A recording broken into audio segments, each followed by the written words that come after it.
Hello and welcome to this latest podcast from Harts Chartered Accountants. I'm delighted to have with me Dr. Adam Simon of Private GP Extra. And what we want to talk about today specifically is mental health in the workplace. What you can do to spot it, what you can do to prevent it, and what you can do to help your employees with any issues that they may have. So, Adam, thank you for joining us. Thank you for having me. If we talk about mental health in the workplace, we know it's been a major issue since COVID started. It's highlighted it more than anything else. Have you seen this big increase in this problem over the last couple of years? Definitely, there's been a massive increase, both related directly to COVID infection and also related to the isolation that people have had when working from home. And now that people are moving back into the workplace, it's becoming more evident to managers that some of their staff are struggling. It might be that they are struggling to meet deadlines, or that their productivity is reduced, or that they become a little bit more moody or withdrawn or introverted. Those are all the signs we should be looking for. Very much so, very much so. I think changes in the personality of the person, and it's very important that the manager can look for these signs and identify them, and take the person aside and have a chat with them and just try and understand what the problem is. I think if you can be supportive and show that you are empathetic and are interested, you're likely to get the information from that person as to what's troubling them. Should we be training our staff to be looking out for these signs? Definitely. I think all managers should be trained in monitoring for the signs of mental health problems. Are there specific courses or something that we can go on? Are you aware of anything where there is mental health training for people within a firm? We're a firm of about 40 people. I know we've put a couple of our people through the training as well. Is there anything specific out there which you could recommend? There are specific courses. I'm afraid I can't remember them offhand at the moment. But there are courses available, and the aim is to identify the people who might have mental health problems, and also how to support them in the early stages, and how to access help for them. And they're very, very useful, because I think if you can identify a person and support a person, that person is going to show a great deal of loyalty towards the company and feel very supported by them. And of course, if the opposite happens, if they feel unsupported, they're more likely to leave or not work as effectively as they have done in the past. And the sort of signs we're looking for? Withdrawn, introverted, finding it hard to relax, finding it hard to engage with other members of the team, argumentative, looking at people who might be tearful, who might be struggling with their workload, struggling to finish tasks that previously they were able to manage, looking at productivity and seeing a drop-off in certain team members. It's also looking at absence from work, unexplained absence, and those are the sort of factors you should be looking for. Use of alcohol and other substances increases when people are under stress, and any signs of that can also point towards a mental health problem. Okay.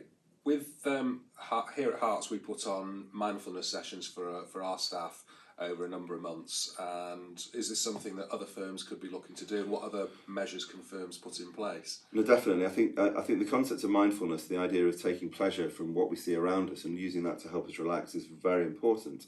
I think on top of that, we should be looking at exercise, and maybe even group exercise, engaging all our team members with that, because that can also help reduce stress and psychological strain. We should also probably, as companies, be looking to work in tandem with GPs, maybe private GPs, private therapists, to have a pathway that staff members can go to should they need any extra support. And I think that would be very helpful for many firms. Presumably people might not want to contact their line manager or whatever, because they might feel embarrassed. You've still got this taboo around mental health, which is crazy. It's a disease like anything else, or an illness like anything else. But if someone feels uncomfortable, then having a private external mentor, if you like, or consultant, or someone who they can talk to, presumably is going to be very important there. Absolutely, and I think the person needs to know that they're a patient of that therapist, and not just the therapist isn't just working for the company.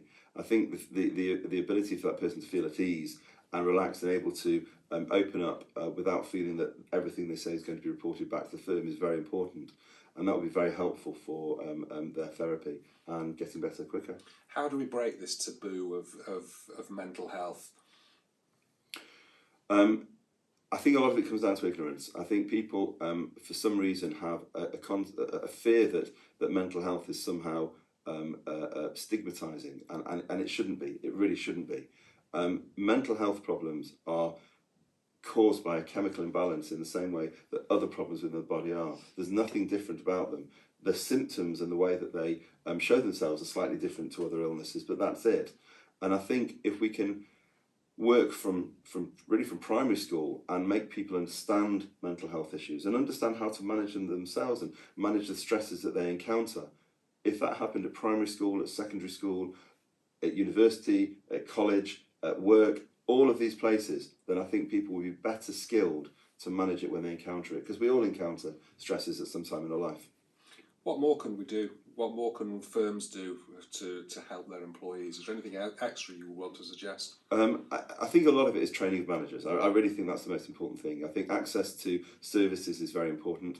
I think creating an environment in which people feel comfortable talking about this, or having someone they can talk to within the company. And it might well be that you have a therapist who comes in once a month, and appointments can be made anonymously with that therapist, and staff members are allowed to go and see them if they wish to. That would be very helpful. Marvellous.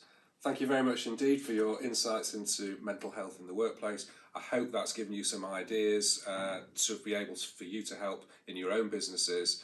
And we look forward to seeing you on future podcasts. Thank you very much indeed, Dr. Adam Simon from Private GP Extra.